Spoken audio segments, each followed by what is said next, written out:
Muy buenas chicos.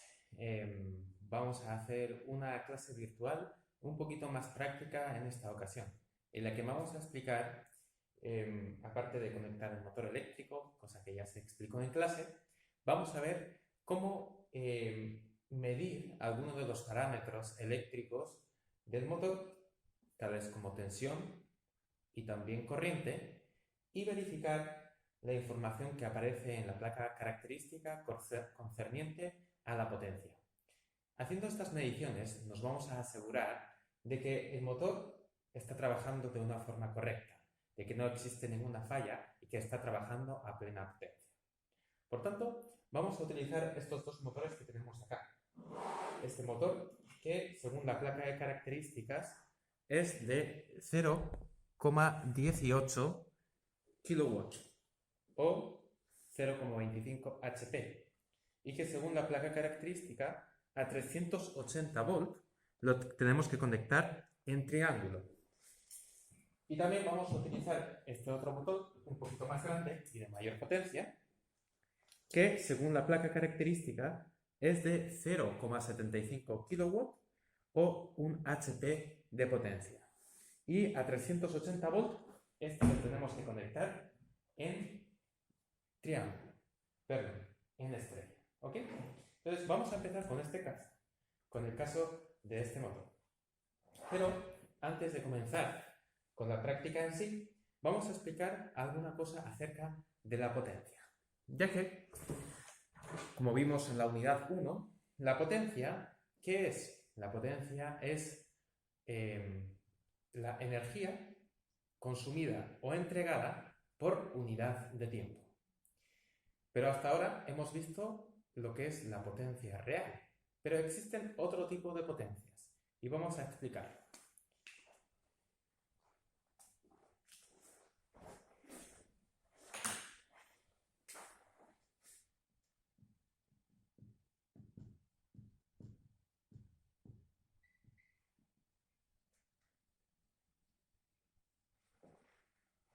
Como habíamos explicado en alguno de los primeros videos, una bobina o un electroimán, ¿qué hace? Cuando se le aplica una corriente eléctrica a través de ella, ¿qué se genera en el interior? Un campo magnético.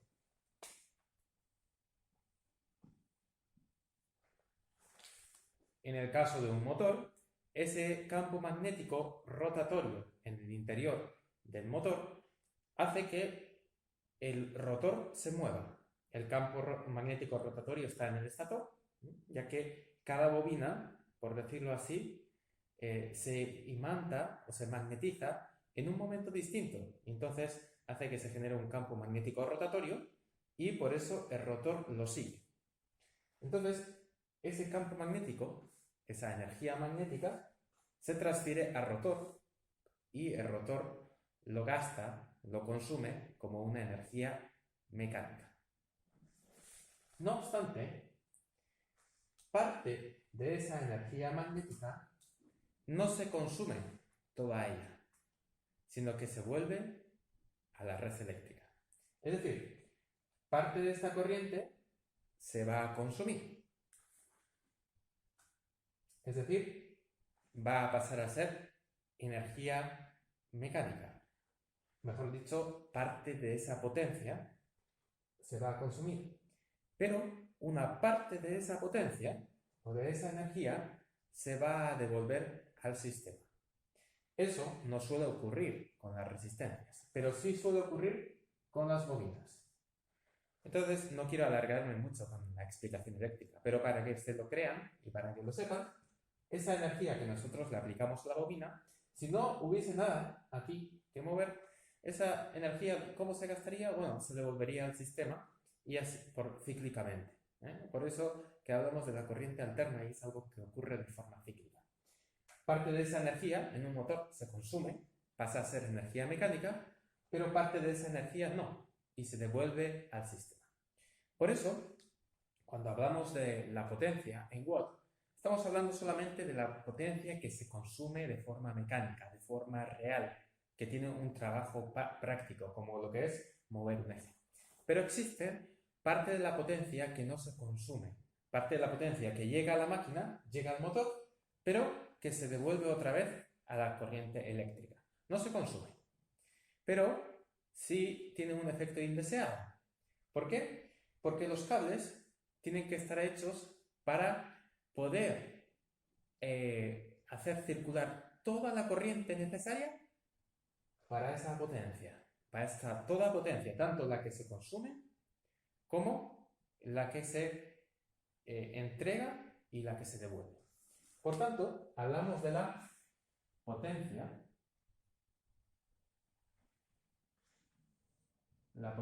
real, la potencia reactiva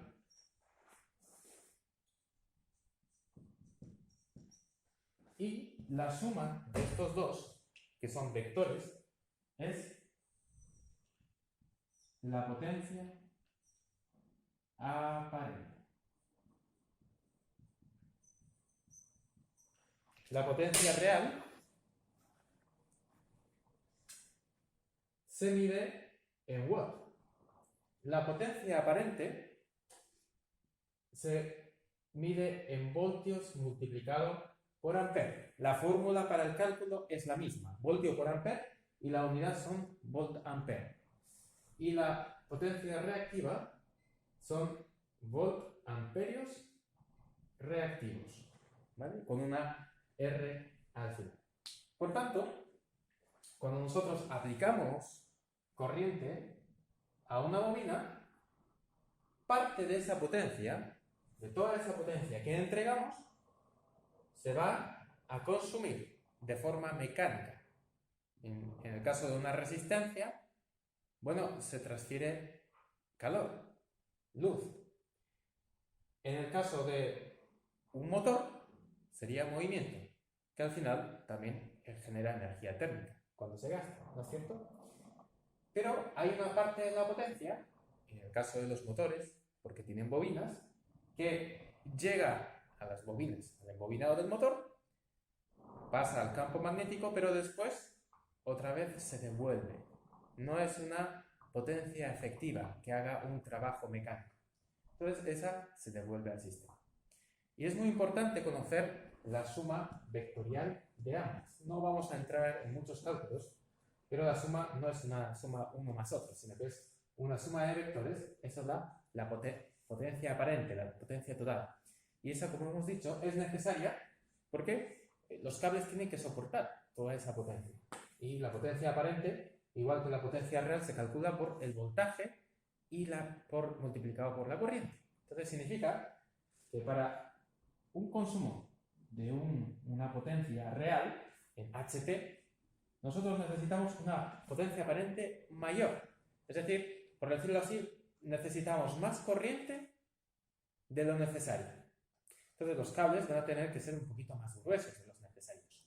Y también, en el caso de los transformadores, tiene que ser un poquito más grande de lo necesario.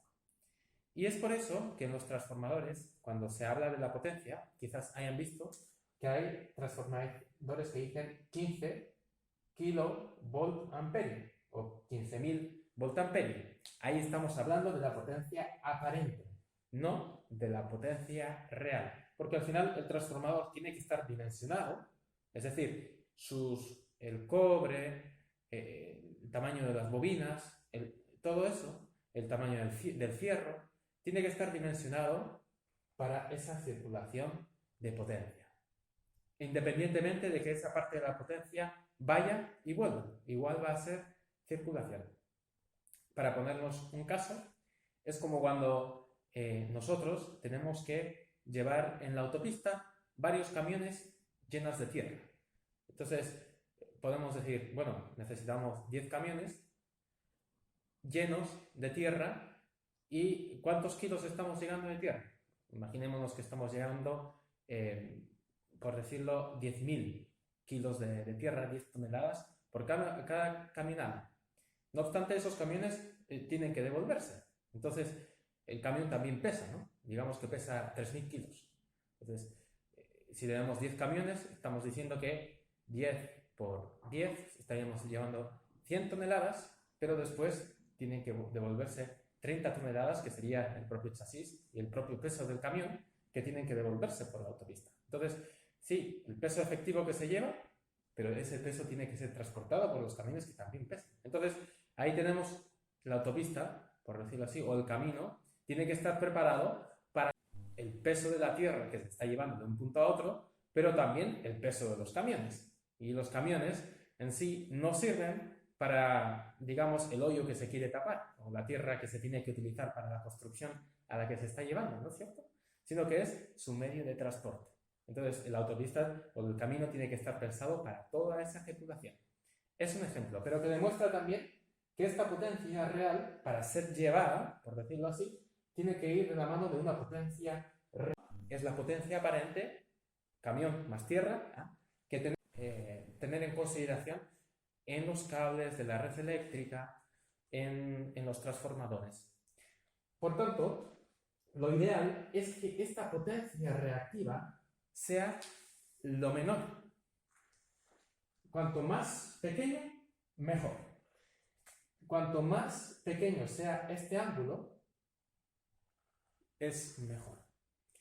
Y en los motores aparece un parámetro que se llama el factor de potencia o el coseno de phi, lo cual significa prácticamente lo mismo. Factor de potencia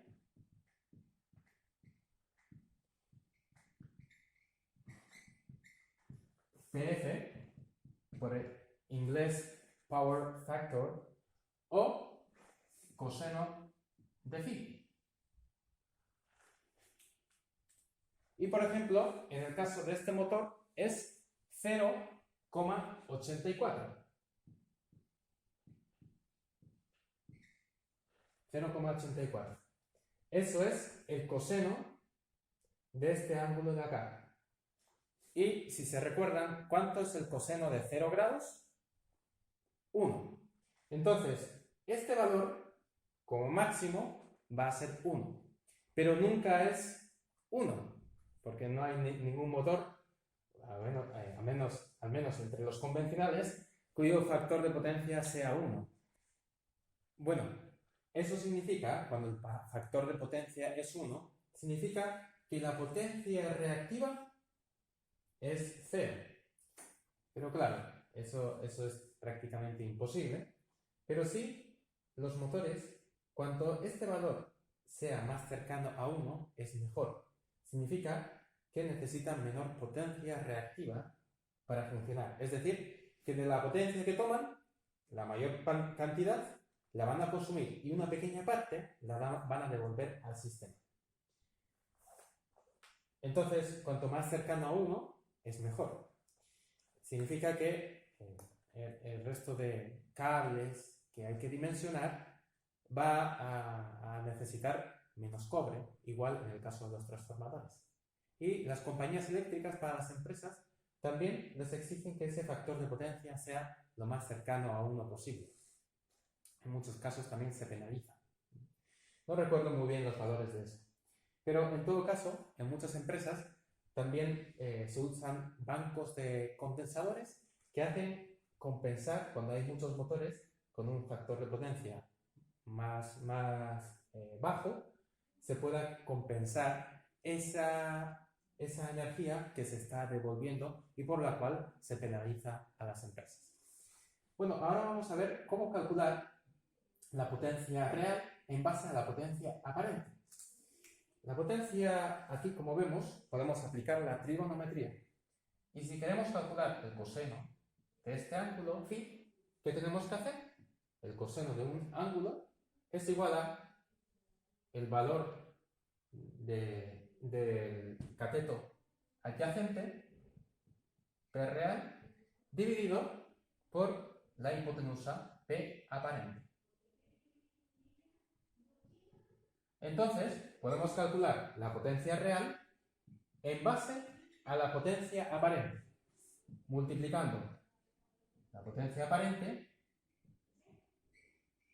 por el coseno de phi. potencia aparente por coseno de phi. Entonces, esta es la fórmula que vamos a utilizar ahora para hacer nuestros cálculos. Lo que vamos a hacer es conectar estos motores, medir la corriente, el voltaje ya lo sabemos que es de 380, pero vamos a medir la corriente que pasa a través de los motores y de esa forma, multiplicando voltaje por corriente, vamos a obtener la potencia aparente. Lo podemos calcular directamente en la real. ¿Cómo calculamos la real? Multiplicándolo por coseno de phi, que es otro de los que, como hemos dicho, es un parámetro que también se da en la placa característica. Y de esa forma vamos a comprobar que el motor realmente está trabajando a la potencia que se indica. Y por tanto vamos a poder descartar alguna falla de que el motor no está trabajando correctamente. Así que vamos a hacer esas conexiones. Acá, este motor de aquí, vamos a conectarlo en conexión estrella. Entonces, para hacer la conexión estrella, simplemente las bornas X, Y y Z, que están aquí a la derecha, las tenemos que unir entre ellas, puentearlas. Por ejemplo, podemos conectar la X con la Y y la Y con la Z. Y después de las bornas R, S y T, vamos a conectar al motor. De la borna R nos vamos a la U. De la borna S nos vamos a la B. Y de la borna T nos vamos a conectar a la W. Vamos a hacer un esquema acá.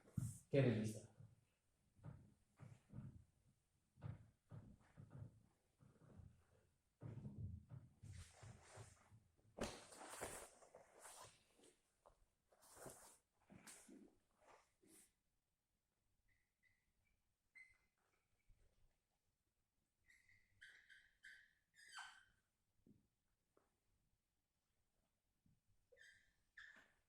Tenemos las bornas R, S y T que hemos conectado al U, B y W.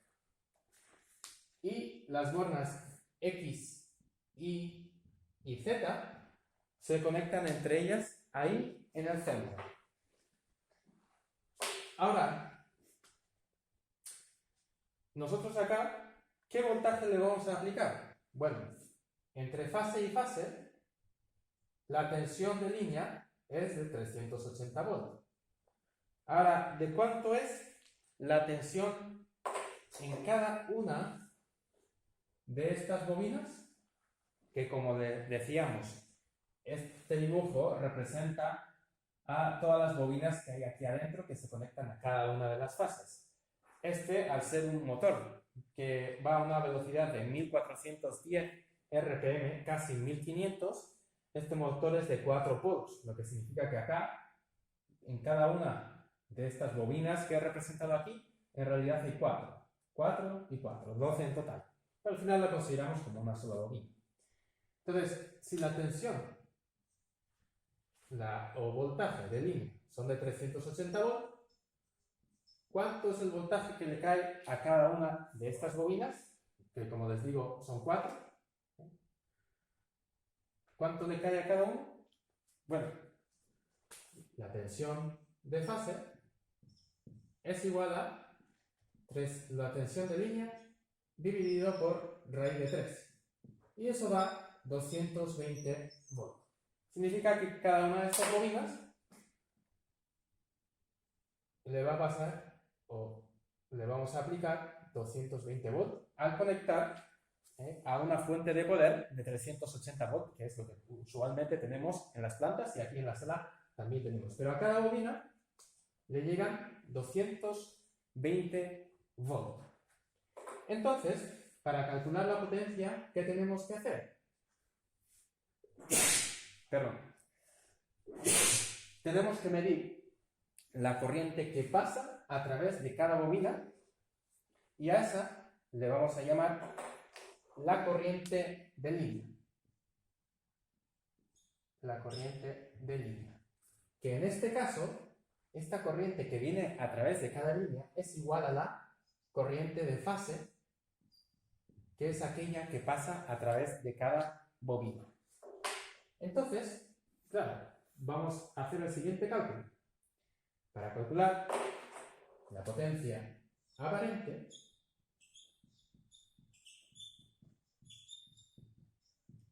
vamos a multiplicar la corriente de línea con el voltaje de fase.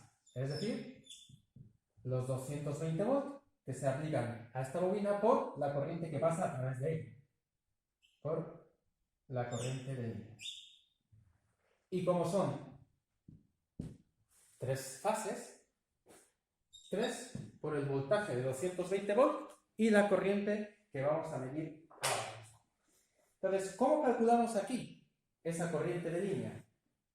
Tenemos que medir la corriente que viene de la R y entra por la U. Podríamos hacerlo para cualquiera de las fases y debería dar lo mismo. Si no da lo mismo o no da un valor parecido, tenemos un problema en alguna de las fases. Así que también es una comprobación que podemos hacer. Entonces, tomamos el multitester y lo configuramos en modo de medición de amperaje, en corriente alterna, y vamos a utilizar la borna de 20 amperes. Porque, bueno, también podríamos utilizar la de 2 amperes, también, porque es hasta... Sé que acá no vamos a medir más de 2 amperes, entonces podemos utilizar esa tanto, ¿vale? Entonces vamos a ir ahí, vamos a utilizar la borna de miliamperes. Entonces, el cable que viene del R al U, la vamos a sacar y la vamos a introducir por el miliamper, que en este multitester sí nos permite medir una corriente hasta 2 amperes. En otros casos, las bornas de miliamper solamente pueden utilizarse hasta corrientes de 600 miliamperes o menores. Entonces tenemos que tener mucho cuidado porque podemos quemar el multitester y echar a perder esa función de medida de la corriente. Pero en este caso sí podemos hacerlo. Y ahora, desde el COM, nos vamos a la borna U. Es decir, ¿qué hemos hecho acá? Hemos introducido el multitester aquí entre medios. El amperímetro. Ahí, en la mitad.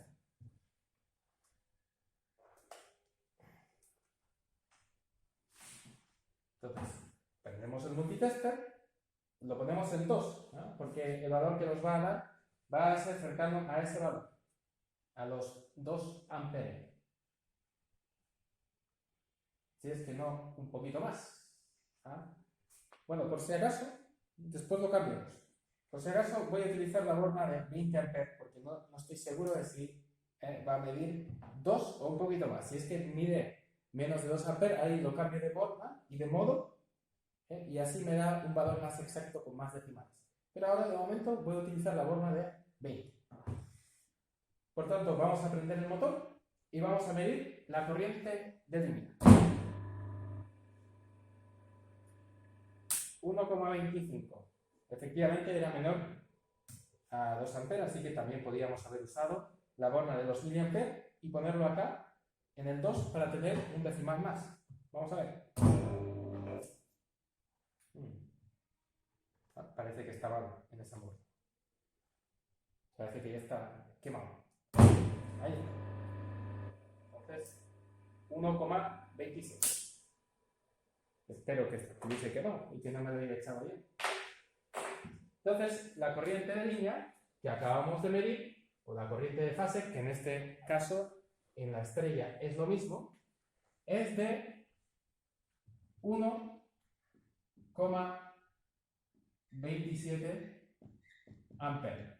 La corriente de línea. Midiendo de la borna R a la U, una de las fases. Entonces, vamos a calcular la potencia aparente,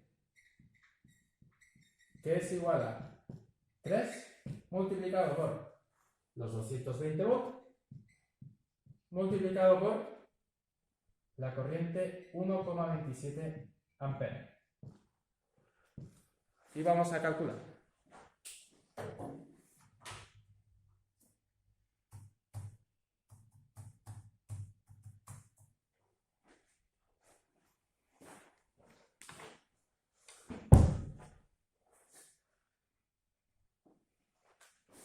El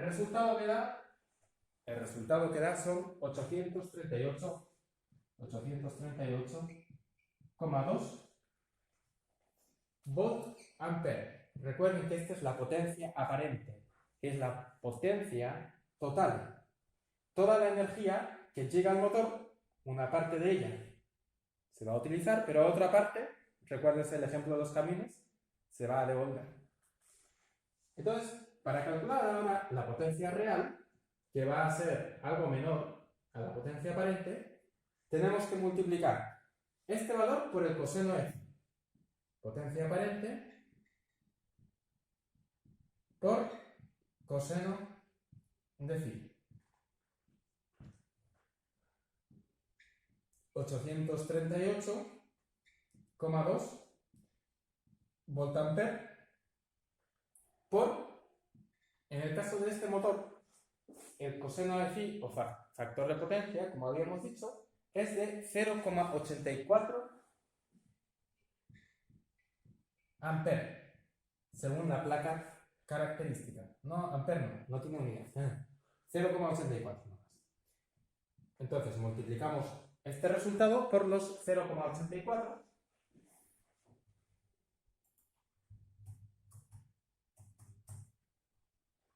y eso nos da 704,1, vamos a poner 704,1 watts, o lo que es lo mismo, 0,7 kilowatts.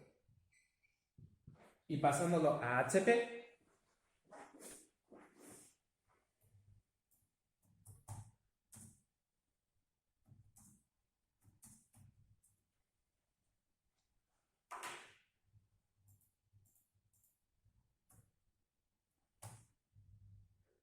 eso da 0,95 HP. Es decir, prácticamente 1. Evidentemente son mediciones y no son perfectas. Tienen que ser cercanos a lo que nos dice la placa característica. Y la placa nos dice acá que la potencia en kilowatts tiene que ser de 0,75. Nos ha dado 0,7, así que nos ha dado un valor cercano. O un HP, nos ha dado casi un HP. Así que el motor podemos decir que está trabajando a plena potencia. Si los valores fueran muy bajos, ahí estaríamos teniendo algún tipo de problema. Muy bien, ahora vamos a hacer lo mismo, pero para el otro motor, para este motor más chico, que según la placa de características, a 380 volt tenemos que conectarlo en triángulo. Entonces, vamos a dibujarlo aquí en nuestra pizarra.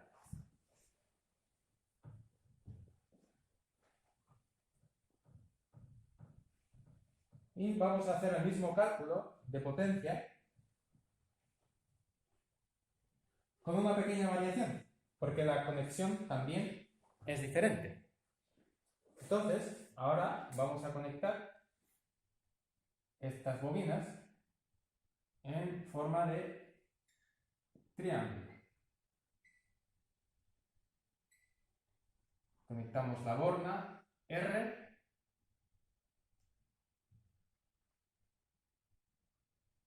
la borna S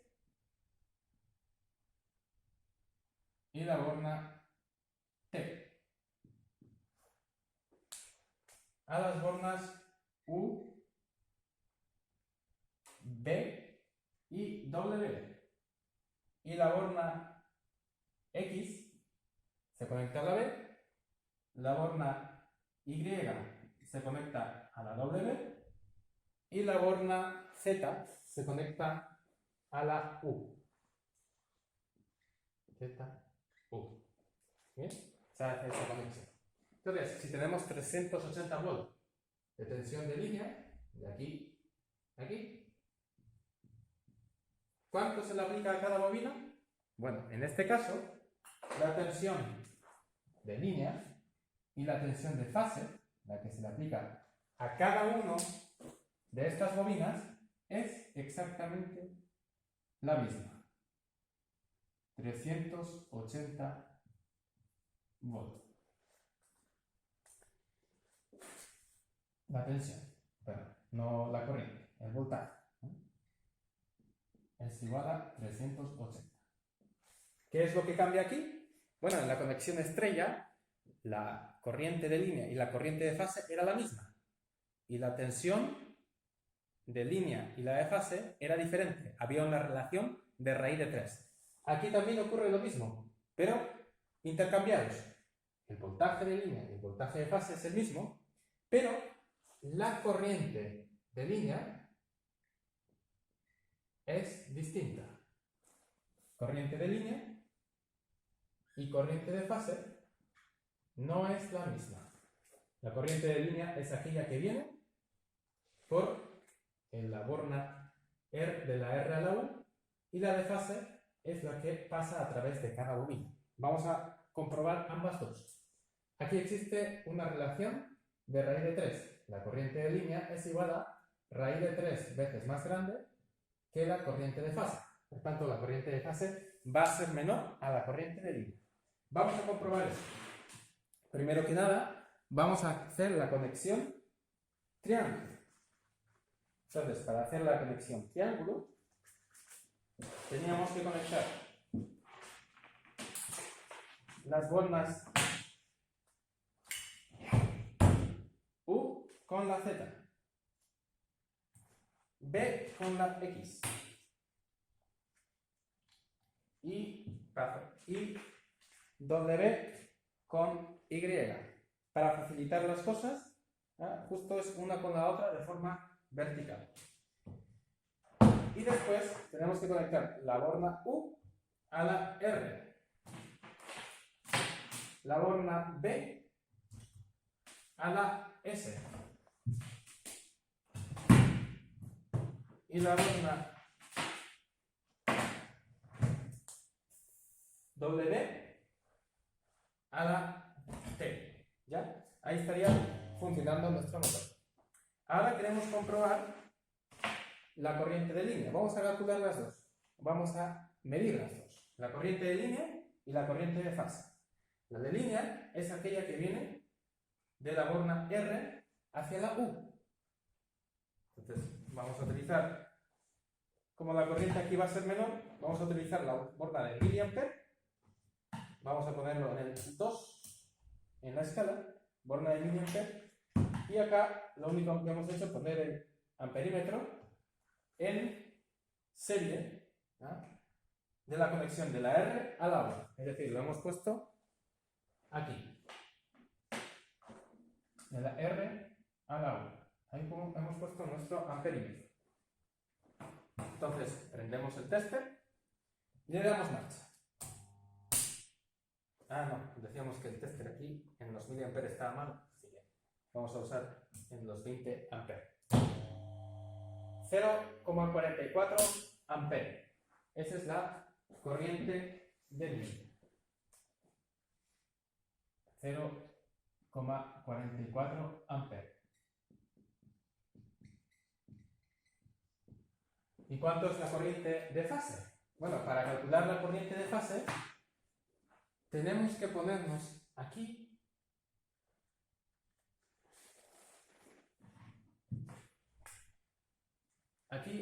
aunque no se ve claramente en el esquema, hay una unión de la borna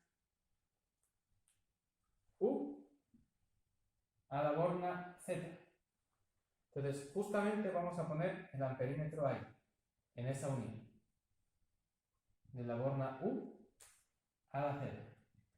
Porque la borna U es el que le llega la tensión que llega de la R. La fase R está conectada a la U.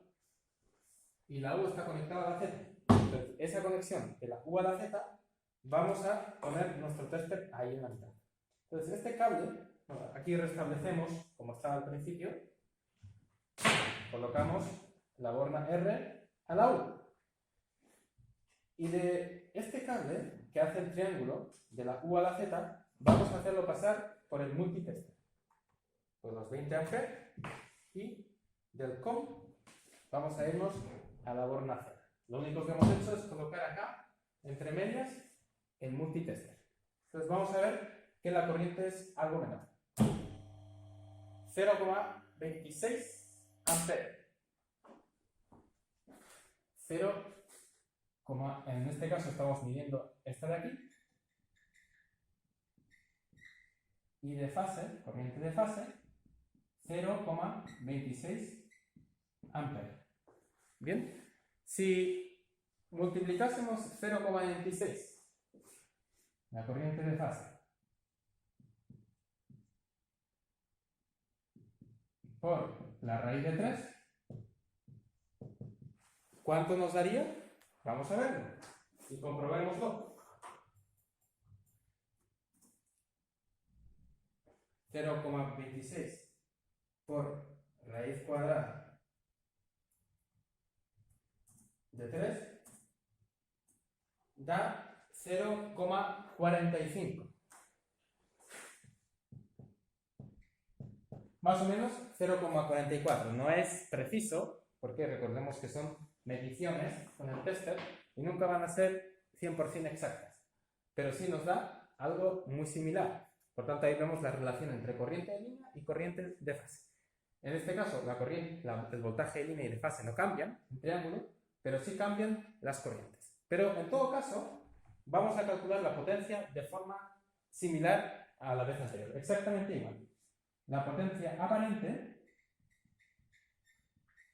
es igual a 3 veces el voltaje de fase por la corriente de fase. 3 multiplicado por 380 volts multiplicado por 0,26 amperes. ¿Y eso cuánto da como resultado?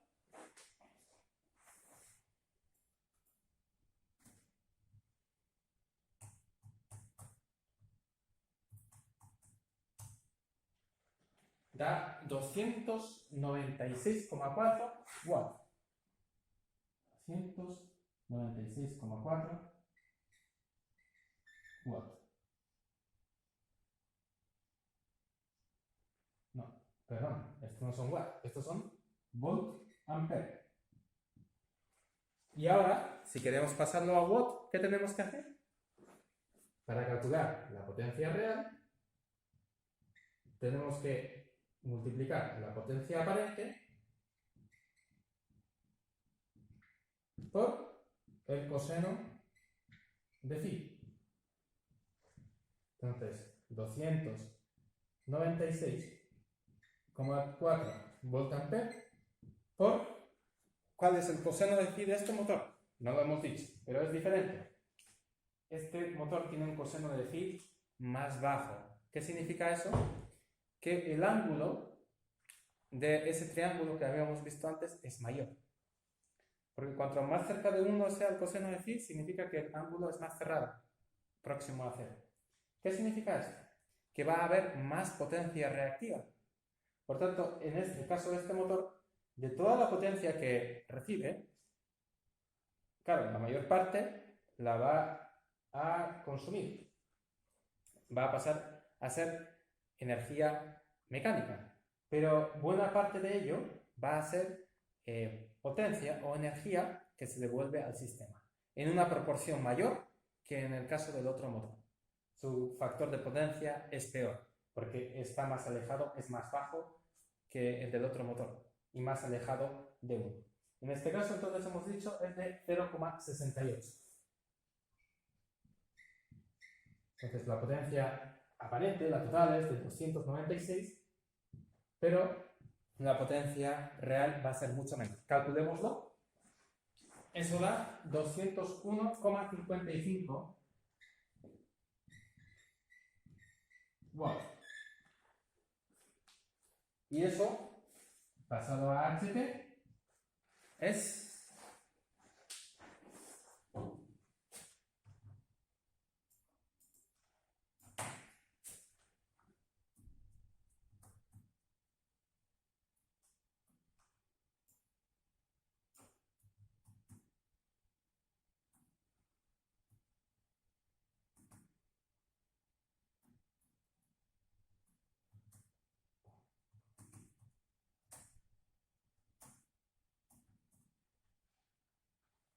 0,27 HP. Es 0,201 o 0,2 kilowatt igual a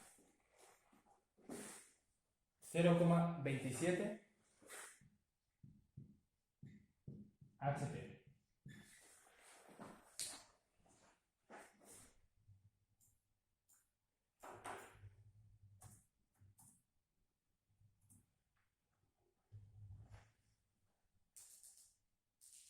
Recuerden que un HP, o mejor dicho, 746 watts, son más o menos un HP para hacer esa conversión.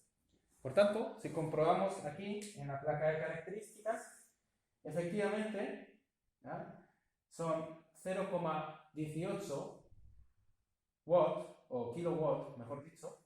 Nosotros nos ha salido 0,2, algo similar, y 0,25 HP, 0,27 nos ha salido a nosotros.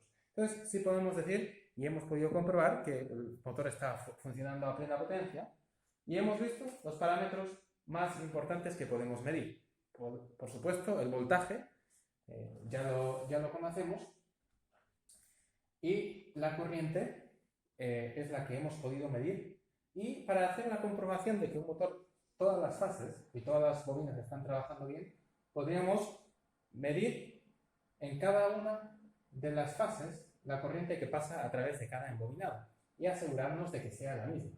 Así nos aseguraríamos de que los embobinados cada uno de ellos está trabajando correctamente.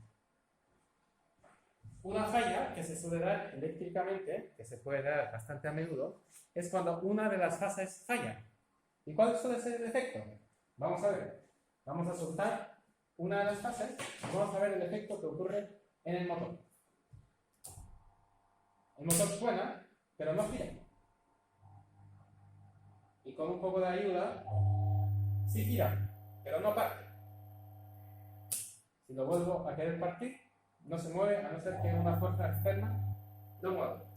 Eso ocurre cuando una de las fases está desconectada.